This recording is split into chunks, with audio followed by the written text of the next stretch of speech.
हम सभी लोग प्रभु अलग अलग देशों में बैठे हैं, अलग अलग जगहों में बैठे हैं प्रभु। प्रभु वो अलग जगहों में बैठकर आप आपसे विनती करने के लिए, प्रार्थना करने के लिए, धन्यवाद देने के लिए प्रभु आपने सहायता किया है, उसके लिए धन्यवाद देते हैं प्रभु। खासकर प्रभु इस एक प्लेटफॉर्म आपने हम सभी को दिया है, उसके लिए धन्यवाद देते हैं। उसके संचालक को प्रभु धन्यवाद देते हैं आपको, और हिम्मत दीजिए और बल दे दीजिए। आगे भी ये मीटिंग अच्छे से आगे चलाने के लिए प्रभु आप सहायता कीजिए। इसमें जुड़ा हुआ सभी बहनों को प्रभु परिवार सहित प्रभु आपके बलवंत हाथ में सौंपते हैं प्रभु। आप सहायता कीजिए प्रभु। वो ये इकट्ठा होते हैं प्रभु, हम प्रभु भजन से सुनते हैं और गाना सुनते हैं। सभी प्रकार प्रभु आपके नाम की महिमा हो सके हमारी जीवन में और लाभ हो जाए प्रभु। आपसे ये विनती है। और आज प्रार्थना के लिए प्रभु दिया हुआ सिस्टर लोगों को आपके बलवंत हाथ में सौंपते हैं प्रभु। और गाना गा के आपके नाम की महिमा करने के लिए दिया हुआ सिस्टर को भी आपके बलवंत हाथ में सौंपते हैं प्रभु। आप सहायता कीजिए। और प्रभु आपके वचन लेके प्रभु आज बैठे हैं प्रिय सिस्टर लिजी, सॉरी शैला मेरी सिस्टर को भी आपके बलवंत हाथ में सौंपते हैं प्रभु। आप सहायता करना है, वजन आपके है प्रभु।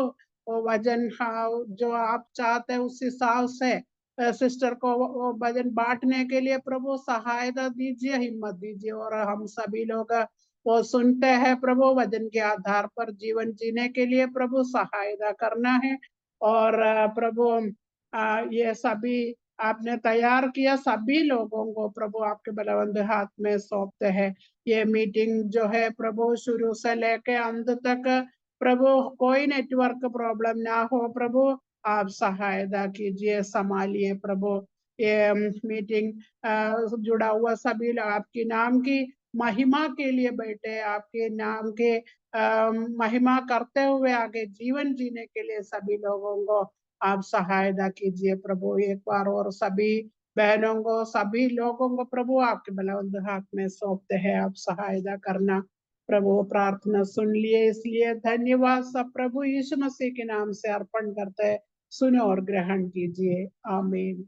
आमीन। बहुत बहुत धन्यवाद सिस्टर।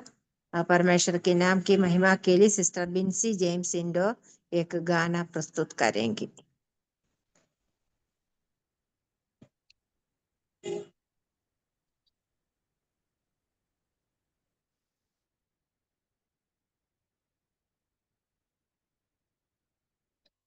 प्रभु के नाम की महिमा हो। आज का गाना ऐसा है, मेरा एक ही मित्र यीशु वो मेरा सब कुछ है। मेरा एक ही मित्र यीशु वो मेरा सब कुछ है, लाखों में वो मेरा एक ही प्रिय है। वो शारोन का गुलाब है और भोर का तारा है, लाखों में वो मेरा एक ही प्रिय है। उसके क्रूस से मुझको शांति और आनंद मिलता है, उसका घाव मुझको चंगा करता है। वो शारोन का गुलाब है और भोर का तारा है, लाखों में वो मेरा एक है। मेरा सारा बोझ उठाया और चंगा कर दिया, पाव को उसने मेरे सिर भी किया है। जब अकेला था मैं भटका और सब ने छोड़ दिया, जो प्यारा मेरा मित्र बन गया। उसके क्रूस से मुझको शांति और आनंद मिलता है, उसका घाव मुझको चंगा करता है। वो शारोन का गुलाब है और भोर का तारा है, लाखों में वो मेरा एक ही प्रिय है। मैं जीवन भर उसी की महिमा करूंगा, हाथ उठा के उसकी स्तुति करूंगा, यीशु के लिए जीऊंगा और उसमें मरूंगा, अब से वही मेरी एक ही आशा है। उसके क्रूस से मुझको शांति और आनंद मिलता है, उसका घाव मुझको चंगा करता है। वो शारोन का गुलाब है और भोर का तारा है, लाखों में वो मेरा एक ही प्रिय है।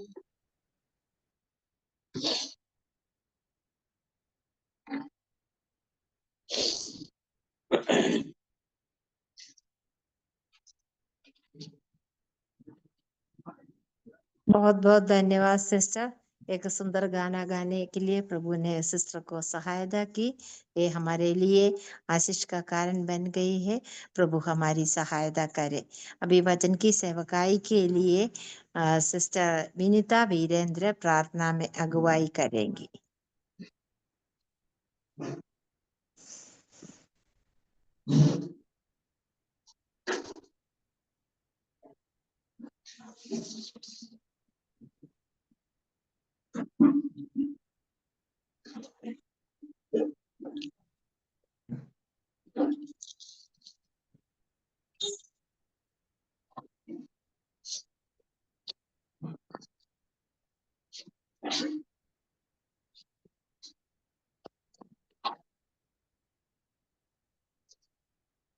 सिस्टर विनीता।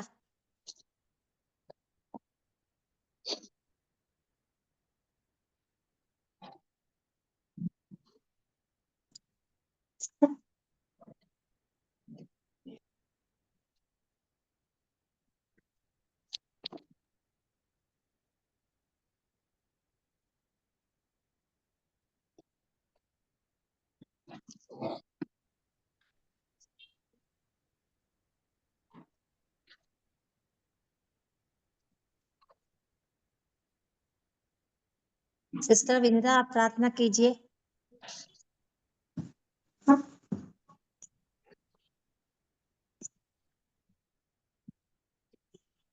नहीं हो पा रहा सिस्टर।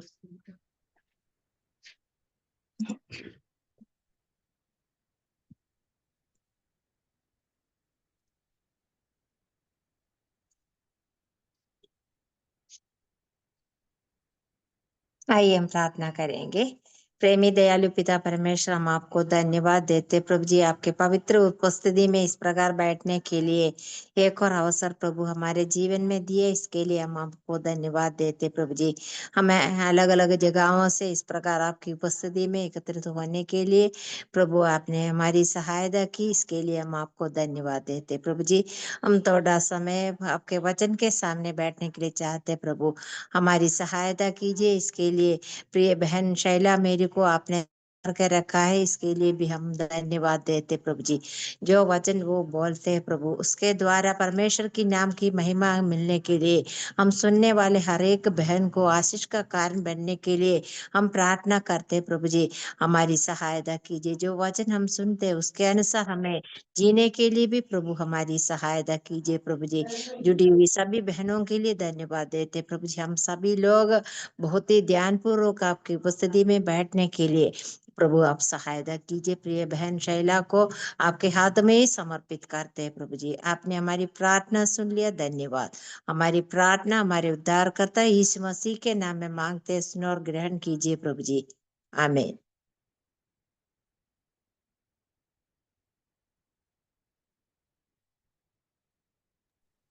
अभी वचन की सेवकाई का समय है, इसके लिए सिस्टर शैला को मैं स्वागत करती हूँ। सबको जय मसीह की। मेरी आवाज आप तक क्लियरली पहुंच रही है? पहुंच रही है सिस्टर। ओके, धन्यवाद। मैं परमेश्वर को धन्यवाद देती हूँ कि परमेश्वर मुझे इतना सुंदर अवसर दिया कि आप लोगों के मध्य में इस प्लेटफ़ॉर्म में उनके उद्देश्य के लिए, उनकी महिमा करने के लिए वो मुझे जो मैं अति कमज़ोर अपने आप को मैं समझती हूँ, वो मुझे इस्तेमाल करने के लिए मुझे सहायता की, मुझे चुने हैं। पहली बार मैं अपने बारे में कुछ बोलूँगी और गवाही बोलूँगी। मेरा नाम जे शैला मेरी है। मैं उड़ीसा में रहती थी। परमेश्वर की इच्छा से पिछले 3 साल में हम यहाँ यूपी हम लोग ट्रांसफ़र होके आए। का उम, कार्य क्षेत्र के दौरान मेरे हस्बैंड का ट्रांसफ़र हुआ। मेरे पति सी जीवनेशन वो उड़ीसा के बलंडा असेंबली में एक प्राचीन के रूप में हैं। और मैं परमेश्वर को धन्यवाद देती हूँ कि उन्होंने मेरे जीवन में बहुत ही आश्चर्य कर्म किए। उनकी बहुत ही आशीषें मेरे जीवन में आई। पहली आशीष तो है कि मुझे मेरे पति को जो परमेश्वर के भय मानने वाले हैं, वो सहायक के रूप में मुझे प्रदान किए। पहले मैं वचनों का ज्ञान उतना मुझ में नहीं था और उतना भी मुझे नहीं मालूम कि वचन को कैसे पढ़ते हैं, कैसे क्या वो उसका मुझे कुछ नहीं मालूम। फिर मगर मेरे पति मुझे बहुत ही सपोर्ट किए विश्वास में बढ़ना और वचन में बढ़ना और कलीसिया में सारी प्रकार के हमारे ब्रदरन्स की कलीसिया को देखते हैं तो बहुत ही डिसिप्लिन है। तो उन डिसिप्लिनों को कैसे अपने जीवन में फॉलो करना है, वो सारे विषय को मेरे पति मुझे अगुवाई किए चलाएँ। अ और परमेश्वर की अनुग्रह से, दया से मुझे 2 बेटा भी परमेश्वर मुझे दिए। मेरा बड़ा बेटा का नाम जे आशीष है और छोटा बेटा का नाम जे आनंद है, जो बड़ा बेटा अभी चेन्नई में वर्किंग कर रहा है, काम कर रहा है। छोटा बेटा वो पढ़ाई कर रहा है, उसको भी परमेश्वर अगुवाई किए। और मेरे बच्चों को पालन-पोषण करने में जो मैं अपने आप को बहुत कमज़ोर मानती थी मैं परमेश्वर से हमेशा यही प्रार्थना करती थी कि परमेश्वर मुझे दुनिया की ज्ञान नहीं बल्कि आपके स्वर्ग का ज्ञान मुझे प्रदान कर, जिससे मैं अपने परिवार को एक उत्तम मसीह परिवार में परिवर्तन कर सकूँ और वचनों में जैसा नीति वचन में भी एक उत्तम बुद्धिमानी स्त्री के रूप में मैं आ सकूँ। मुझे परमेश्वर अगुवाई किए बच्चों को मसीह में बढ़ाने के लिए और परमेश्वर आज तक हमारे बच्चों के साथ रहा, आत्मिक जीवन में बढ़ने में भी उनको मदद कर रहे हैं। और परमेश्वर मुझे यहाँ पर जो जो हम यहाँ पे हैं एमपी में, तो ये भी एक गवाही है। ये हमारे लिए एक अनजान जगह थी, परमेश्वर हमें इस स्थान में लेकर आए। उसके पहले मेरे पति जो कोल माइन्स में काम करते हैं अ, वो सरकारी नौकरी में उनको बहुत सारी परीक्षाएँ और शरीर की बहुत समस्याएँ हुई। वो बहुत सारे sugar, diabetes, BP, heart problem ऐसे बहुत सारे विषय में वो अ, तबीयत खराब है। उनकी विषय को हम बहुत चिंतित थे उनके विषय में और सरकारी नौकरी में बहुत सारे टेम्पटेशन आती है, परीक्षाएँ आती है। तो एक धार्मिक व्यक्ति को परीक्षाओं में होकर गुजरना भी पड़ता है। उस समय मैं बहुत व्याकुल थी, चिंतित थी, परमेश्वर मेरे पति को हर बुराई से दूर रखे। तो उस समय परमेश्वर ने ये योजना किया, हमें उस स्थान से ही इस स्थान में लेकर आके पहुँचाया। हम नहीं समझ पा रहे थे कि परमेश्वर हमें यहाँ पर क्यों लेकर आ रहे हैं, मगर हम देखते हैं कि परमेश्वर की कुछ योजना रहती है। तो यहाँ पर आने के बाद परमेश्वर हम हमें और भी आशीषित किया। मेरे पति का जो भी शरीर की समस्याएँ थी, वो सारी समस्याओं का फाइंड आउट करने के लिए भी हमें मौका दिया। हम नहीं जानते थे कि उनके अंदर में शरीर के अंदर में क्या-क्या हो रही है। पिछले महीने हम लोग फुल बॉडी चेकअप करने के बाद ही हम लोगों को पता चला। ये सब जो है ये प्रभु की अगुवाई है। तो आज प्रभु हमें बहुत आश्चर्य रूप से रखा है। और मेरा भी शरीर बहुत ही बीमार शरीर है। मेरा स्पाइनल का प्रॉब्लम है, स्पॉन्डिलाइटिस है। बहुत पेन रहता है, हमेशा डेली मेरा शरीर का प्रॉब्लम रहता है। फिर भी मैं परमेश्वर को उस दौरान भी मैं धन्यवाद देती हूँ। परमेश्वर का वचन जो पौलुस कहता है, पौलुस को जो परमेश्वर कहते हैं, मेरा अनुग्रह तुम्हारे लिए काफी है, वो वचन मुझे हमेशा शक्ति सामर्थ्य देता है। कमजोरी में भी परमेश्वर को धन्यवाद देने में मुझे सहायता करते हैं। इस तरह बोलते जाए तो परमेश्वर का अनुग्रह बहुत है। और मैं विश्वास में बढ़ने के लिए भी परमेश्वर मुझे बहुत सहायता किए। और सबसे बड़ी गवाही है, जो मुझ जैसे कमजोर को इतनी बड़ी प्लेटफॉर्म में परमेश्वर वचन देने के लिए जो मौका दिए, ये भी परमेश्वर की लिए मेरे तरफ से एक गवाही ही है। मैं अपने आप को धन्य मानती हूँ कि परमेश्वर मुझे चुने हैं। तो मैं मेरी गवाही मैं इतना में ही खत्म करना चाहती हूँ। और क्योंकि समय बहुत कम है, तो सबको धन्यवाद। मैं खास तौर से परमेश्वर को धन्यवाद देती हूँ कि मुझे परमेश्वर का जो वचन बोलने के लिए मुझे चुना है। और धन्यवाद देती हूँ मर्सी आंटी को कि वो मुझे ये मौका दिए। और परमेश्वर को धन्यवाद करते हुए उनकी अगुवाई में हम चलेंगे। आज हम देखेंगे गिनती पुस्तक का 27 अध्याय 1 से 11 तक। इस विषय जो है ये है 5 बेटियों की कहानी, सलोफात की 5 बेटियों की कहानी। इस कहानी से हमें क्या सीखने को मिलती है, इस कहानी से हम क्या पाते हैं, क्या बेनिफिशियल है हमारे लिए, ये क्यों कहा गया है।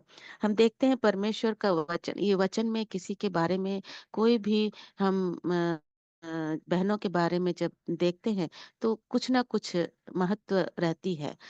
कितने बहनों के विषय में हम जानते हैं, तो इनके विषय में हम क्या जानते हैं, क्या इनका महत्व है, क्या विशेषताएं हैं इनके विषय में, आज हम देखेंगे। तो पहले हम जानते हैं कि परमेश्वर ने अब्राहम को जब चुना, उनसे वादा किए थे अब्राहम को कि तुम्हारे वंश को मैं आकाश की तारागणों के समान बढ़ाऊंगा। परमेश्वर जो वादा करते हैं उस वादा को निभाने वाले परमेश्वर हैं। हमारे परमेश्वर बहुत महान है, पराक्रमी परमेश्वर हैं। और न्यायी परमेश्वर हैं, शक्तिशाली परमेश्वर हैं। तो मूसा को जब वही जो अब्राहम का जो वंश है, वही इजरायली लोग हैं, परमेश्वर इजराइल को चुने, वो चूजन पर्सन है। जब इजराइल लोग इजिप्त में, मिस्र देश में गुलामी करते थे, गुलामी में रहते थे, उनका रोना बिलखना जब परमेश्वर ने सुना, तो परमेश्वर उनको वहां से छुड़ा कर लाने का निर्णय किया। और उन्हें एक उत्तम देश जो कनान देश हम जानते हैं, जहाँ पर मधु और दूध बहती है, उस देश में बसाने का निर्णय लिया परमेश्वर ने। तो उनको चलाने के लिए, वो इजरायली लोगों को मिस्र देश से निकाल के लाने के लिए परमेश्वर ने मूसा को नियुक्त किया। तो हम देखते हैं परमेश्वर किस तरह से उन लोगों को चलाते आए हैं। और किस किस परिस्थिति में परमेश्वर उनकी सहायता किए। और हम सब जानते हैं इस विषय को कि इज़राइल लोग 40 साल तक वे मरुभूमि में चलते आए, जंगलों में चलते आए। उस दौरान परमेश्वर बहुत सारे आश्चर्य कर्म किए, फिर भी वे लोग मरमरिंग करते थे, कुड़कुड़ाते थे परमेश्वर को, अ, निंदा करते थे। वैसे हम देखते हैं। तो उस तरह ये गिनती पुस्तक, जो गिनती पुस्तक में आते हैं, तो ये गिनती पुस्तक जो है मूसा के द्वारा लिखी गई चौथी पुस्तक है। हम गिनती पुस्तक का पहला अध्याय से लेकर हम 25 अध्याय तक जब देखते हैं, वो जो है पहली पीढ़ी को दर्शाती है। परमेश्वर उस और 26 से लेकर अंत तक हम लोग दूसरी पीढ़ी को देखते हैं। परमेश्वर जो है पहली पीढ़ी को नष्ट कर देते हैं। वो हम क्यों करके हम 16 अध्याय में, गिनती का 16 अध्याय में देखते हैं कि कोरह मंडली जो है परमेश्वर के विरुद्ध खड़े होते हैं, जो कि परमेश्वर उसकी उस वजह से उनको नाश कर देते हैं। वो 16 का 32 में हम लोग वो देखते हैं कि कैसे वो नाश किए। हम देखते हैं इजरायली लोगों को परमेश्वर कनान देश में पहुंचाने का जो वादा किया था, तो ये इजिप्ट से कनान देश का जो यात्रा है केवल 11 दिन का था, मगर परमेश्वर उन्हें 40 साल तक चलाए। ये जो 40 साल तक चलाने का जो विषय है, वो परमेश्वर के द्वारा नहीं, बल्कि इजरायली लोगों के कार्यों के द्वारा ही वो कन्वर्ट हुआ। उन्हीं के कार्यों से ही, उन्हीं के काम के वजह से ही वो 40 साल में कन्वर्ट हुआ, नहीं तो ये जो यात्रा सिर्फ 11 दिन की थी। तो कनान देश में जाने के लिए हमें वहां पर रहने के लिए, कनान देश में ये जो विषय हम बोलते हैं, बोलने जा रहे हैं 27 का, ये कनान देश को दूसरी पीढ़ी को पहुंचाने के लिए जब परमेश्वर मूसा और एलियाजर को नेतृत्व देते हैं कि तुम इन्हें कनान देश में पहुंचा, उसके लिए उनको क्या करना पड़ता था कि उस जगह पे रहने के लिए उनको भूमि की जरूरत पड़ती है। तो आइए हम इसे देख चुके, अभी हम देखते हैं कि जेलोफात की बेटियों की क्या कहानी है। तो जेलोफात की बेटियों की विषय में जब हम देखते हैं, उनका विश्वास, उनका साहस और ईश्वर की न्याय की विषय को हम इधर देखते हैं। और वो हम गिनती का 27 का 1 से हम 11 तक हम देखते हैं। हम एक बार पढ़ लेंगे 27 का 1 से 11 तक। तब यूसुफ के पुत्र मनसेस के वंश के कुलों में से सलोफाद, जो हेपेर का पुत्र और गिलाद का पोता और मनसेस के पुत्र माकीर का परपोता था, उसकी बेटियां जिनके नाम महला, नोवा, होगला, मिल्का और तिरसा है, वे पास आई। और वे मूसा और एलियाजर याजक और प्रधानों और सारी मंडली के सामने मिलाप वाले तंबू के द्वार पर खड़ी होकर कहने लगी, हमारा पिता जंगल में मर गया, परंतु वह उस मंडली में का न था जो कोरह की मंडली के संग होकर यहोवा के विरुद्ध इकट्ठी हुई थी। वह अपने ही पाप के कारण मरा और उसके कोई पुत्र न था, तो हमारे पिता का नाम उसके कुल में से पुत्र न होने के कारण क्यों मिट जाए। हमारे चाचाओं के बीच हमें हमें भी कुछ भूमि निज भाग करके दें। उस उनकी यह विनती मूसा ने यहोवा को सुनाई। यहोवा ने मूसा से कहा, सलोफाद की बेटियां ठीक कहती हैं, इसलिए तू उनके वाचा चाचाओं के बीच उनको भी अवश्य ही कुछ भूमि निज भाग करके दे, अर्थात उनके पिता का भाग उनके हाथ सौंप दे। और इजरायलियों से यह कह, यदि कोई मनुष्य निपुत्र मर जाए तो उसका भाग उसकी बेटी के हाथ सौंपना, और यदि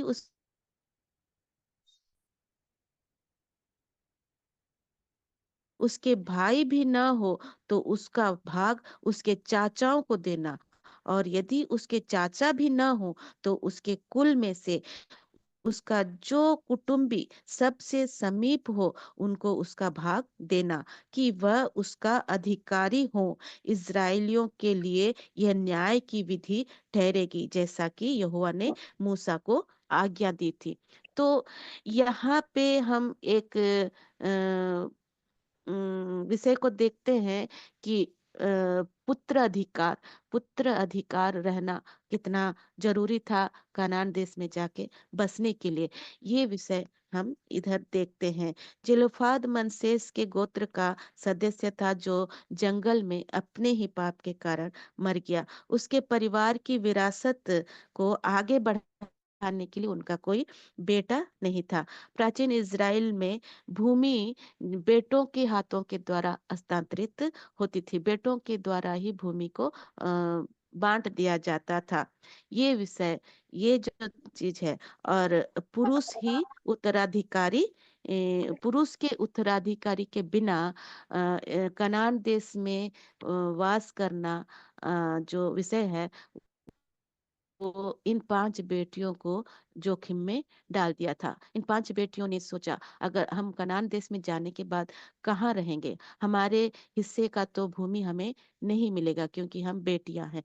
ये विषय उनको जोखिम में डाल देती है। तो जेलोफाद की बेटियां उनके नाम हम अभी जैसे पढ़े 5 बेटियां उनको वो मुश्किल स्थिति में वो वो जो नियम जो लागू किया गया था वो नियम उनको मुश्किल स्थिति में डाल देते हैं। वो मगर हम देखते हैं वो 5 बेटियां वो स्थिति को बदलने के लिए वो प्रयास करते हैं। वो अपने भाग्य जो हाँ हम बेटी हो गए हमें तो उत्तराधिकारी नहीं मिलेगी, हम ऐसे ही रह जाएंगे, ऐसा नहीं। वो अपने जो भाग्य को स्वीकार करने के बजाय उन्होंने साहस पूर्वक वो विषय को मूसा और एलियाजर जैसा हम 2 में पढ़ते हैं कि मूसा और एलियाजर और प्रधानों और सारी मंडलियों के सामने मिलाप वाले तंबू के पास जाकर विनती और निवेदन करते हैं। इनकी जो अनुरोध है वो बहुत ही सरल थी, बहुत बहुत ही सरल है, मगर इनका अनुरोध एक बहुत ही क्रांति लाने का विषय था। हम ये शब्द क्रांति का शब्द हम इसलिए इस्तेमाल कर रहे हैं क्योंकि वहां पर हम देखते हैं कि एक बदलावट आ रही है उस जगह पर। परमेश्वर के मूसा और उनके सामने वो निवेदन रखते हैं कि उनकी जो उन पिता की भूमि के उत्तराधिकारी पाने का अ, वो इच्छा प्रकट करते हैं, वो अधिकार मांगते हैं, जो कि उस समय वो अनसुना था क्योंकि बेटियों को उत्तराधिकारी नहीं दी जाती थी। वो परमेश्वर का नियम था, पुत्र के द्वारा ही उत्तराधिकारी मिलती थी। तो तो बेटियों ने तर्क दिया, वो उनका मन की जो विचार है वो उन्होंने मूसा के सामने रखा। तो मूसा ने तुरंत हम देखते हैं कि 5 में वो 7 में कि वो यहोवा से पूछने लगे कि क्या करेंगे? 5 बेटियां ये कह रही हैं। तो सलोफात की बेटियों जो कह रही थी वो ठीक कह रही थी करके हम देखते हैं परमेश्वर यहाँ पे देते हैं। परमेश्वर अनुकूल प्रतिक्रिया यहाँ पर देते हैं, उनके फेवर में वो रिस्पॉन्ड करते हैं। उनका जो न्याय था कि मेरा पिता का कुल इसलिए नहीं मिट जाना चाहिए कि उनका कोई पुत्र नहीं था, क्योंकि कुल वंश वो जरूरी है आगे बढ़ने के लिए। तो वो बेटियां वही डिमांड वहां पर की, जो कि उस समय का रूल नहीं था, उस समय का वो अनसुना था। इतना बड़ा विषय को वे लोग परमेश्वर के पास गए उस विश्वास से कि हमारा परमेश्वर सब कर सकने वाला परमेश्वर है। तो परमेश्वर सच में उनका वो अनुरोध को स्वीकार किया। और हम 7 से लेकर 11 तक वो विषय को हम देखते हैं। परमेश्वर ने मूसा से कहा सलोफात की बेटियां जो कह रही हैं वो ठीक कह रही हैं, उनको उनके जो चाचाओं की भूमि के बीच में उनको भी अपने पिता का हिस्सा दिया जाए, जो कि हम 7 से 11 तक देखते हैं। सलोफात की बेटियों की कहानी जो है महत्वपूर्ण है। वो इसलिए कि परमेश्वर की निष्क्रियता और न्याय के प्रति चिंता को दर्शाती है। परमेश्वर जो है वो निष्क्रिय मतलब किसी के पक्षपात नहीं करते हैं। वो इम्पार्शलिटी करते, वो कोई कुछ देखते नहीं है कि पार्शियलिटी नहीं करते हैं। वो लड़कों को ही देना है, फिर भी परमेश्वर यहाँ पे पक्षपात नहीं करके वो नियम को लागू किए। तो हमारा परमेश्वर जो है कितने महान है, वो पक्षपात नहीं करते, वो न्यायी परमेश्वर है करके यहाँ पे दर्शाता है। यह भी ये कहानी यह भी प्रकट करती है कि परमेश्वर उन लोगों की सुनता है जो सामाजिक स्थिति या किसी भी बड़े वजह को बिना मतलब फॉलो बड़ा वजह होने के बावजूद भी परमेश्वर की मार्गदर्शन को वो चाहते हैं। वो सलोफात की बेटियां यहाँ पे क्या सामना कर रहे थे, किस परिस्थिति का, कि वो लोग बेटियां थी। तो वो परमेश्वर यहाँ पे वही बताते हैं, उन लोगों की सुनते हैं जो लोग सामाजिक स्थिति का या लिंग की परवाह किए बिना परमेश्वर की उद्देश्य को, परमेश्वर की इच्छा को जानना चाहते थे। पर सलोफात की बेटियां बेटा नहीं थे, लड़कियां थे, वो फीमेल थे, फिर भी उसकी चिंता वो नहीं करके उनको बस एक ही था कि परमेश्वर की इच्छा पर चलना है, और उनको विश्वास भी था कि परमेश्वर जरूर न्याय करेंगे। ये भी हमें सिखाती है। हम अपने जीवन में भी अगर इस तरह का सिमिलर प्रॉब्लम्स हमारे परिवारों में आती हैं, तो हमें निराश नहीं होकर हमारा परमेश्वर जो न्यायी परमेश्वर है उनके पास जाना है, हमारे अनुरोध को उनके पास देना है, क्योंकि वो हमें अगुवाही करते, उनकी अगुवाही में ही हमें चलना है। वो निर्णय हम अपने जीवन में लेना जरूरी है। वो विषय इन 5 बेटियों ने लिया, वही वो निर्णय लेने के वजह से ये बदलावट वहां पर जो है वो आई। तो उस समय इज़राइल में ये नियम लागू हुआ कि लड़कियों को भी जो है उत्तराधिकारी मिलना है। इसलिए इसको एक क्रांतिकारी मतलब निवेदन करके भी हम बोल सकते हैं कि क्योंकि एक बड़ी बदलावट को उन 5 बेटियों ने उधर लेकर आया।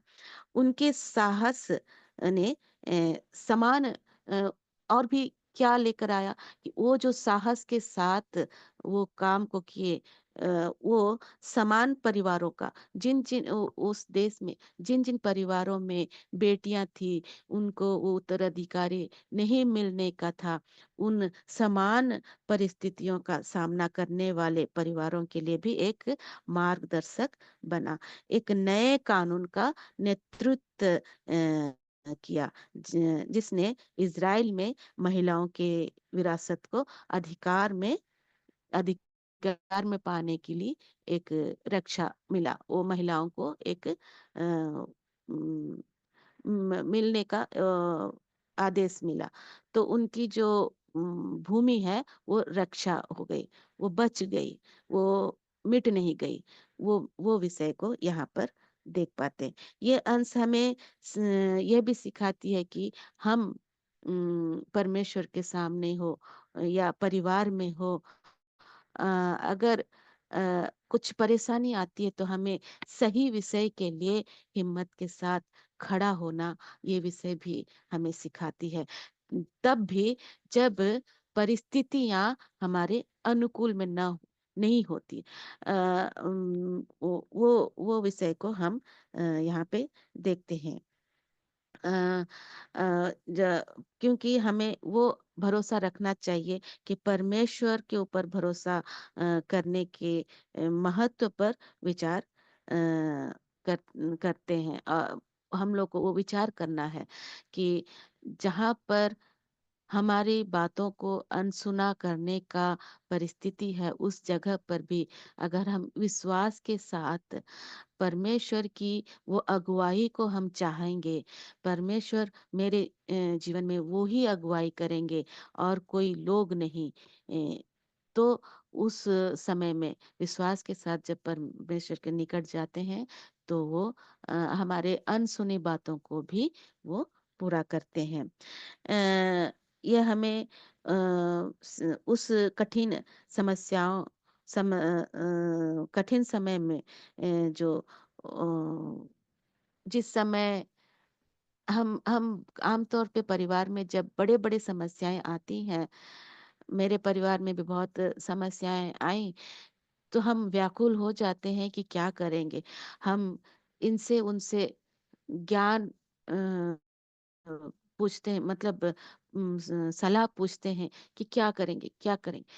मगर हम ये भूल जाते हैं कि परमेश्वर ही हमारा छुड़ाने वाला है, हर परिस्थिति से दूर करने वाला है, और उनकी जो ज्ञान है वो अपार है।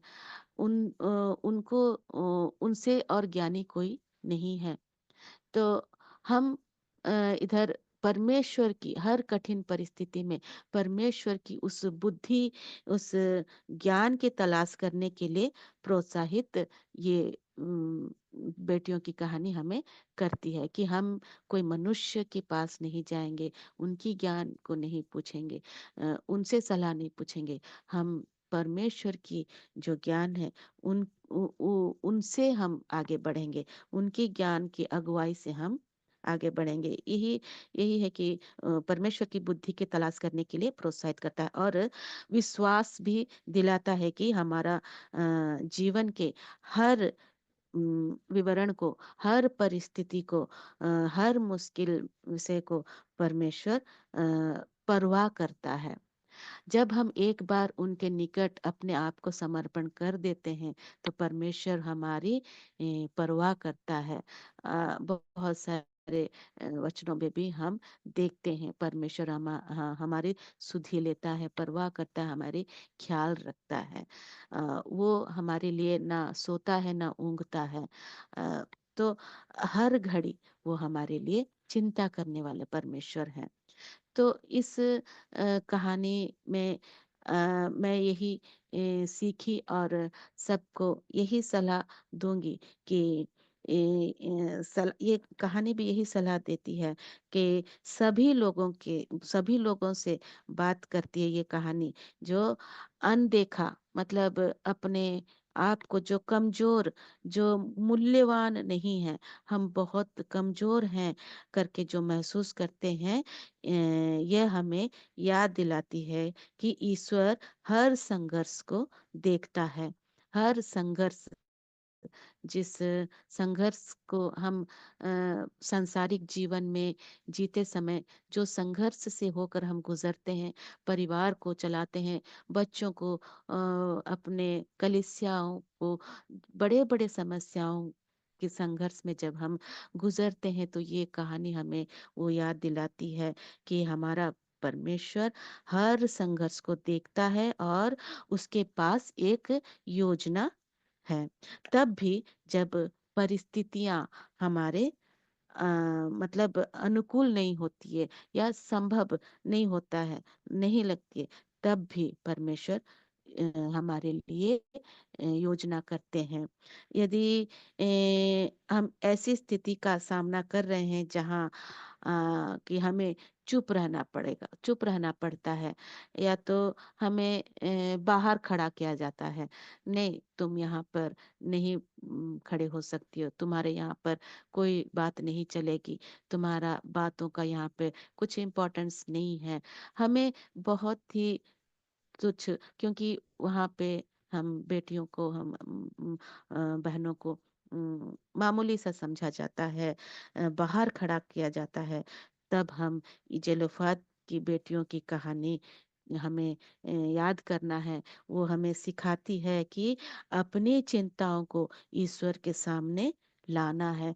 जब हाँ, परिवार में ऐसा भी हो सकता है, क्योंकि परिवार में हमसे सब लोग बड़े रहते हैं, बड़े होते हैं, तो कुछ कुछ विषय में हमें एंट्री नहीं मिलती है, हमारे बातों को रखना, हमें हमें महत्व नहीं देते हैं।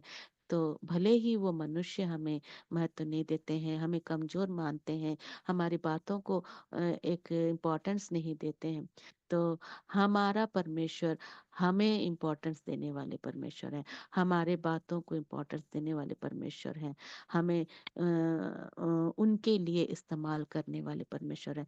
तो हमें उन लोगों जो हमें तुच्छ मानते हैं, उनको परवाह नहीं करके हमें क्या करना है ना, परमेश्वर की पास जाना है, उन ईश्वर के सामने वो विषय को लाना है। हमें घुटने टेक कर प्रार्थना करना है। जहाँ पे गलतियां हो रही है, परिवार में अगर गलती हो रही है हमारे नजरों में, हम बोल नहीं पा रहे हैं, तो कलीसिया में भी अगर गलतियां हो रही है, हम बोल नहीं पा रहे हैं, तो हमें वहां पे लड़ना झगड़ना वो विषय नहीं करना। हमें परमेश्वर के पास जाकर घुटने टेक कर हमें प्रार्थना करना है, उनके पास जाना है। वो विषय हमें यहाँ पे सिखाती है। और साहस के साथ हमें सच भी बोलना है। साहस के साथ जब हम सच बोलते हैं, वह परिणामों को बदल देती है। हमें हमें वो साहस रहना चाहिए। यहाँ पे सेलोफात की बेटियां साहस के साथ सच बोली परमेश्वर के सामने, कि उनके जो पिता हैं वो कोरह मंडली, जो पाप के, उस पाप के वजह से वो नहीं मरे, वो खुद के पाप के वजह से वो मर गए, उनके पिता।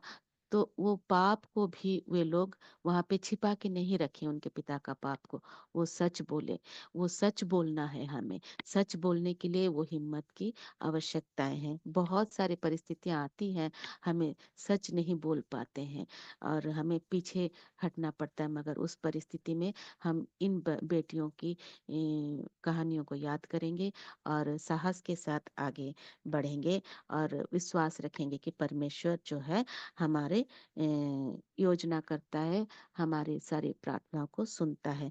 इस कहानी को साझा करते हुए, कंपेयर करते हुए, हम सीखते हैं कि विश्वास जो है, हम जो विश्वास करते हैं परमेश्वर के ऊपर, वो विश्वास जो है तुच्छ नहीं जाता है। वो विश्वास निष्क्रिय है, निष्क्रिय जो नहीं है, वो सक्रिय है, वो काम करता है, काम नहीं करके नहीं रहता। विश्वास के साथ, हिम्मत के साथ और सही बात को और सच के साथ जब हम परमेश्वर के सामने खड़े होते हैं, विनती करते हैं, निवेदन करते हैं, तो परमेश्वर जो है नियम को ही बदल सकने वाले परमेश्वर हैं, क्रांति लाने वाले परमेश्वर हैं। वो हमारा विश्वास को देखते हैं। विश्वास के साथ हमें जाना आवश्यक है। ये विषय को हम जानना है कि हमारा विश्वास जो है वो सक्रिय है। इसका मतलब कभी कभी हमें जो है आगे भी बढ़ना है और ईश्वर के वचन के अनुसार जो आपका अधिकार है उसे मांगना भी जरूरी है। ये विषय हमें दिखाती है।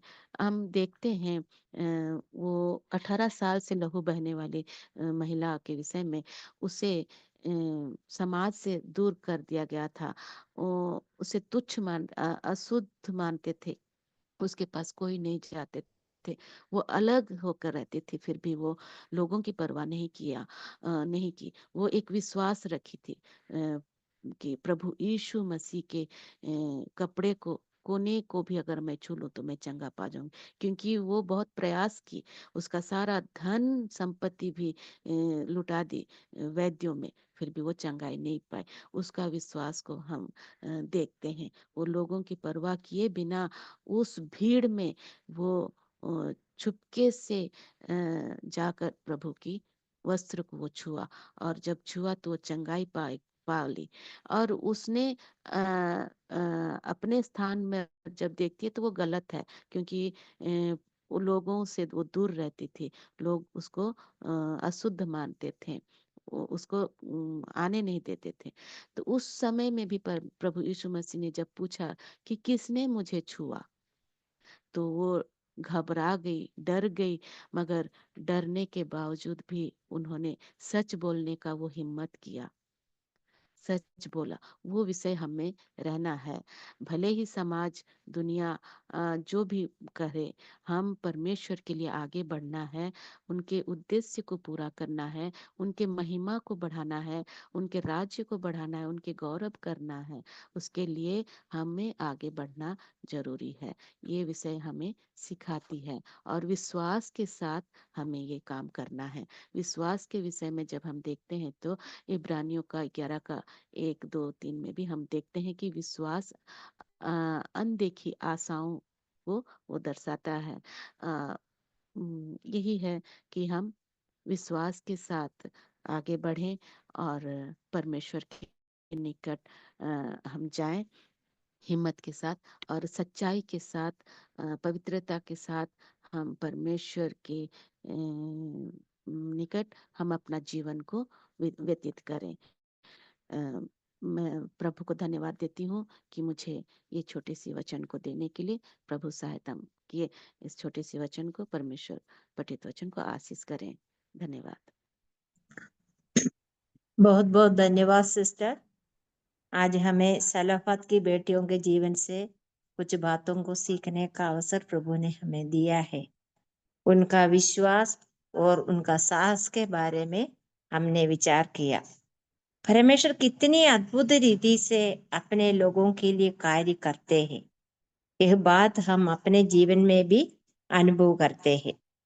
फारिसियों ने पिता की भूमि का उत्तराधिकार मिलने के लिए बहुत विश्वास के साथ अपने विषय को मूसा के सामने रखा। उन लोगों ने विश्वास किया कि हमारे प्रभु के लिए कोई बात असंभव नहीं है। हर कठिन परिस्थिति में परमेश्वर ही हमारे छुड़ाने वाला है। हर घड़ी में हमारी चिंता करने वाला है हमारा परमेश्वर। परमेश्वर हमारा शरण स्थान और बल है। संकट के समय आदि सहज से मिलने वाला सहायक है। प्रिय बहनों, हमारे जीवन में छोटी या बड़ी कोई भी समस्या हो तो उस समस्या को लेकर विश्वास के साथ हमारे प्रभु के सामने जाना है। प्रभु हमारी सहायता करेंगे। अभी सुने हुए वचन के आधार पर सिस्टर सरो सिस्टर प्रार्थना में अगुवाई करेंगे।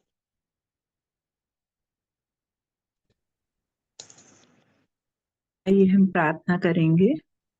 धन्यवाद धन्यवाद धन्यवाद अनुग्रहकारी दयालु महान सामर्थी प्रेमी प्रभु जी, आपके चरणों में आते हैं प्रभु जी, धन्यवाद देते हैं सुंदर बहन इकट्ठे होकर प्रभु जी आपके सन्मुख बैठकर प्रभु आपके नाम की महिमा स्तुति करने पाए प्रभु जी, सुंदर से वचन को सुनने पाए प्रभु जी, हृदय से धन्यवाद देते हैं प्रभु जी।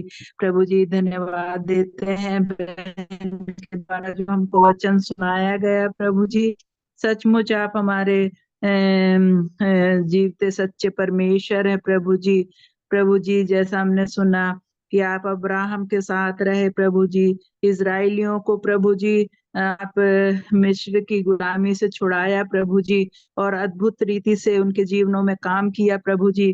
प्रभु जी हमने उन बहनों के बारे में भी देखा प्रभु जी, विपरीत परिस्थिति में भी प्रभु जी आप उनके सहायक रहे प्रभु जी।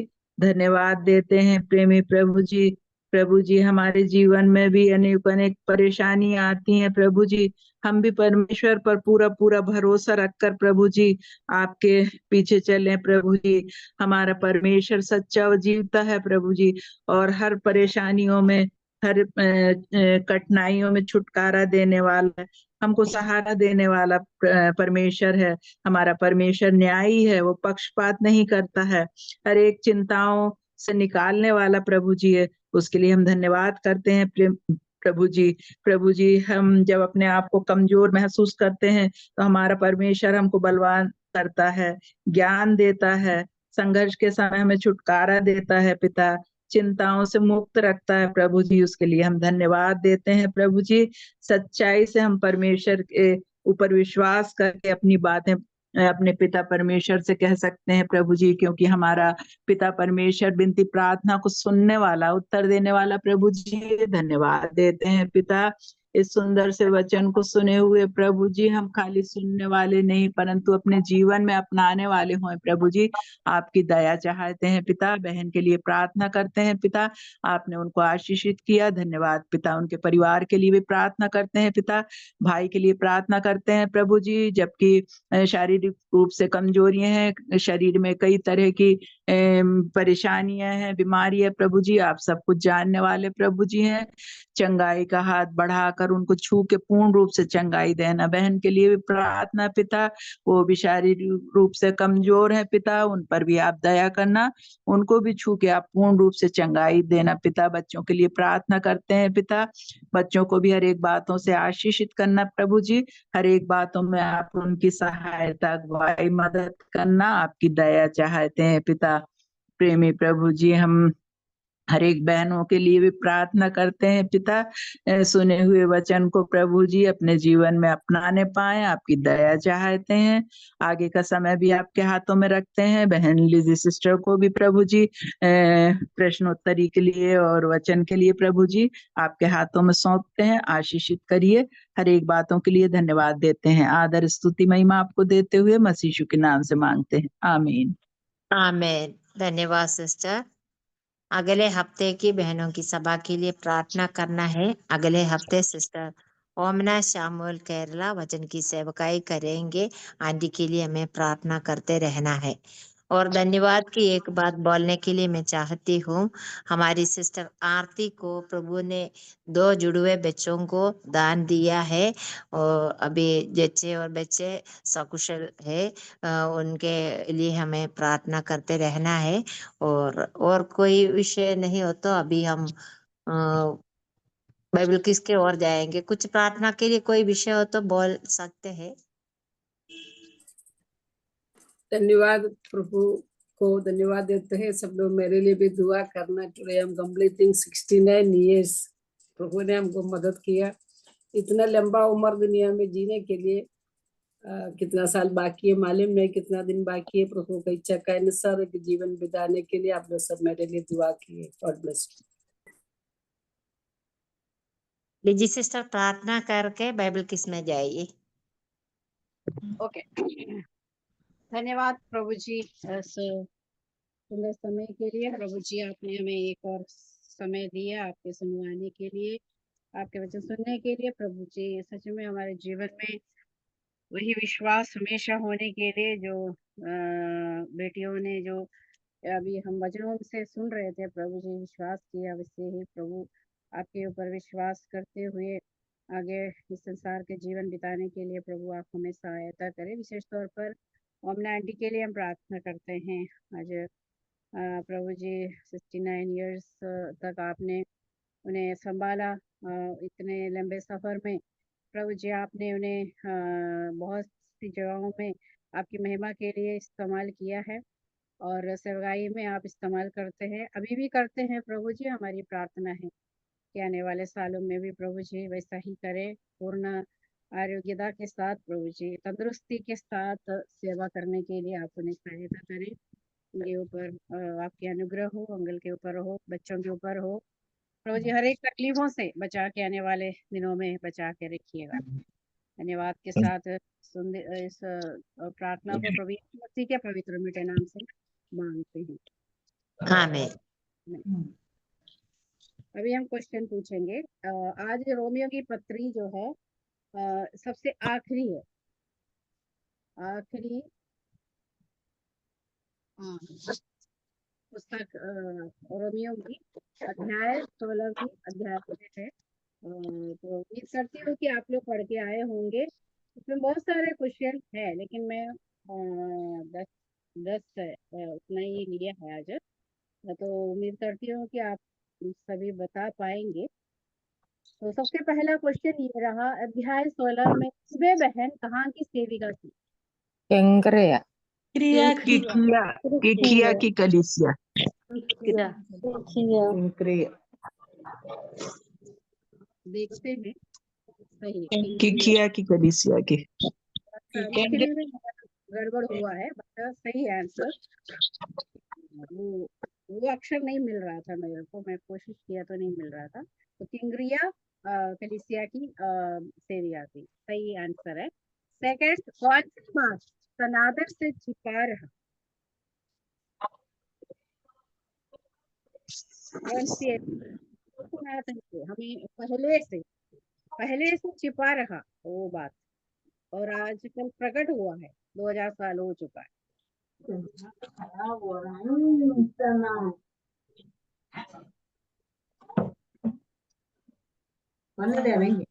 मसीह के सुसमाचार की संदेश।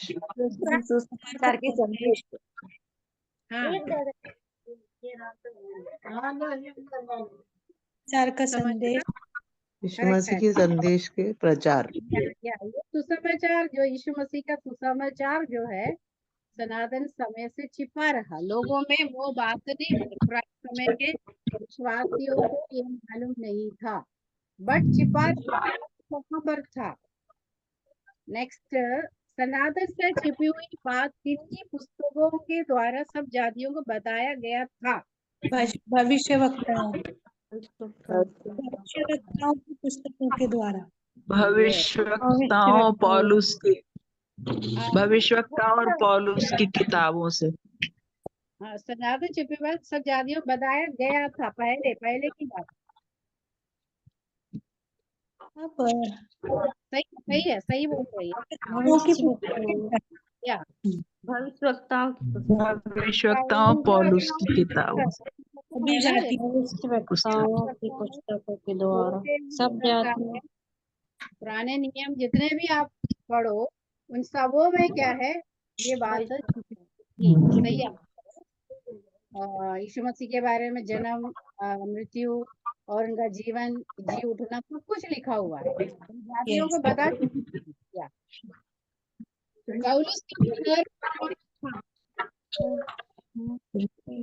पौलुस का शहर में तिमोथिस। देखते हैं इसका सही है कि नहीं। तिमोथियस सही आंसर है। पौलुस की और कलीसिया की सुनाई करने वाला कौन था? पौलुस की और कलीसिया का पहला कौन था? गायस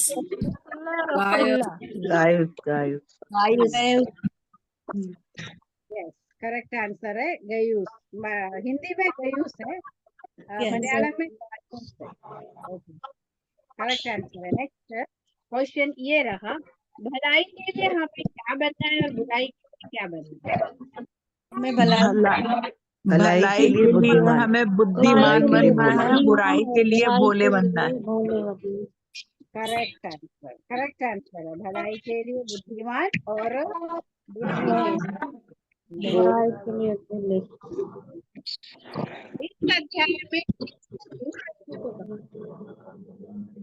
जो वचन के अनुसार दूसरी शिक्षा देते हैं, गलत शिक्षा डालने वालों कुछ और बताते हैं, जो हमारे वचन की शिक्षा के विपरीत शिक्षा देते हैं, बताते हैं। नहीं, क्या है वो दूसरे किताब जो फूड डालते हैं, खिलाने का काम करते हैं, फूड डालने काम करने वाले और फूड डालने।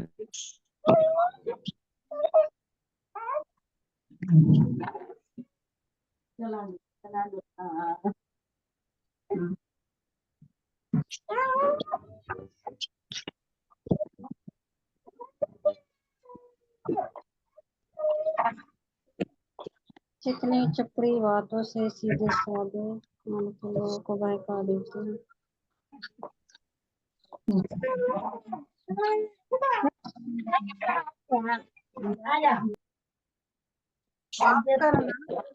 यहाँ लाइट चली गई थी इसलिए अभी मैं पूछती हूँ, और भी है क्वेश्चन। हाँ, इस अध्याय में किसने दूसरे को कहा? फूड डालने वाले, शिक्षा के विपरीत शिक्षा देने वाले, फूड डालने वाले, ठोकर खिलाने वाले। फूड डालने और ठोकर खिलाने वालों से दूर। हाँ, ये शिक्षा इसमें मिलती है। पौलुस ने बताया फूड डालना, ठोकर खिलाने वाले से दूर रहो बस। इस अध्याय में पौलुस ने पति और पत्नी को यीशु मसीह में उनका संबंध भी बताया। वे कौन?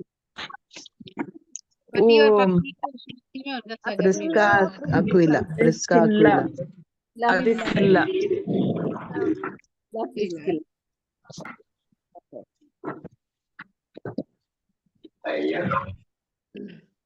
नेक्स्ट क्वेश्चन, सही है। नेक्स्ट क्वेश्चन ये रहा, किसके लिए अपना ही जीवन जोखिम में डाला था? ये पौलुस के लिए पौलुस के लिए जीवन जोखिम में डालने सेवा किया है। उनके घर में एक कलीसिया हुआ करती थी।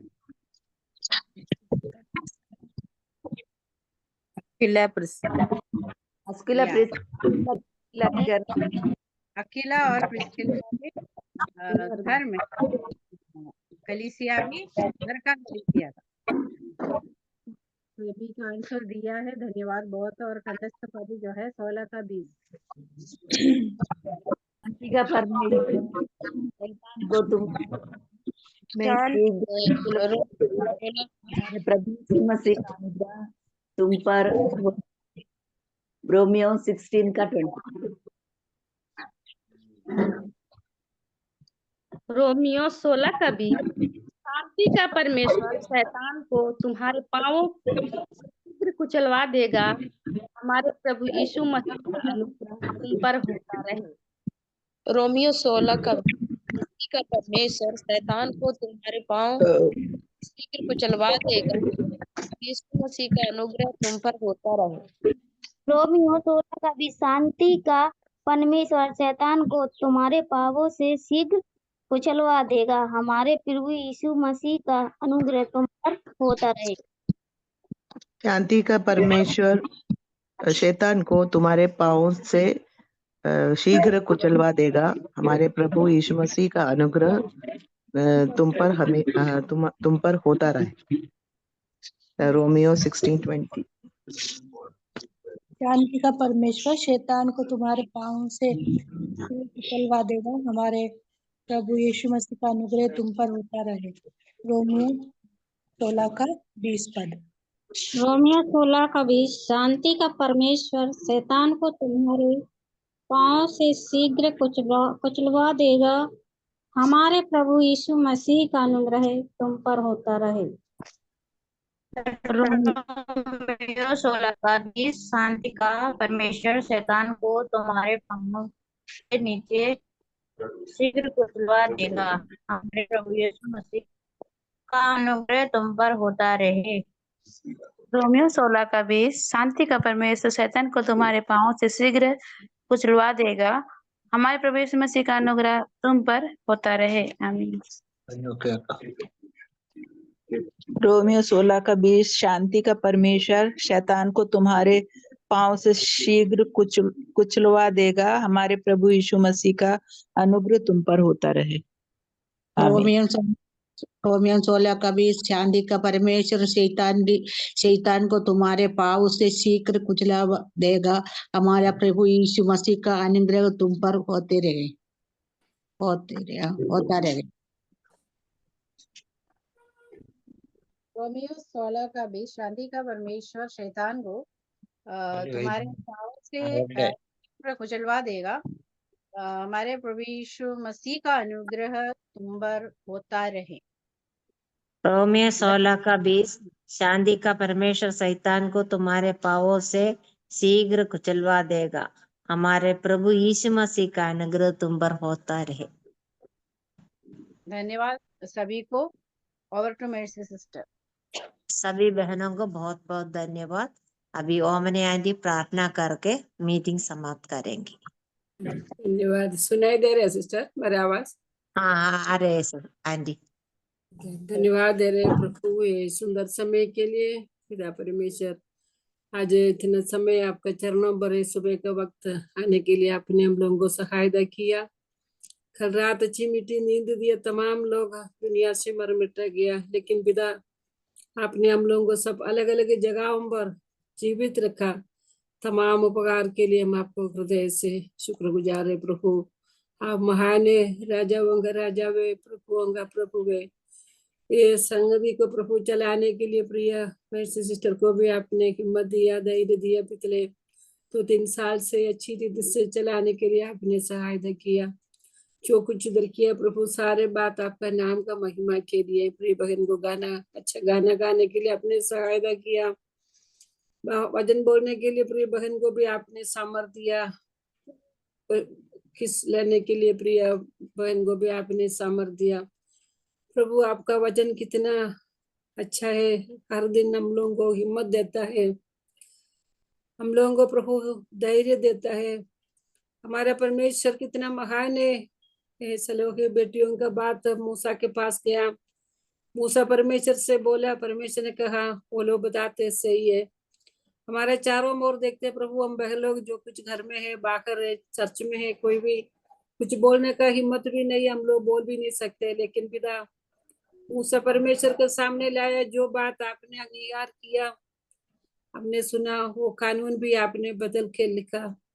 वो आप महान है प्रभु, जो परिस्थिति से हम गुजरते हैं हमारे लिए प्रभु कार्य करने वाले परमेश्वर है।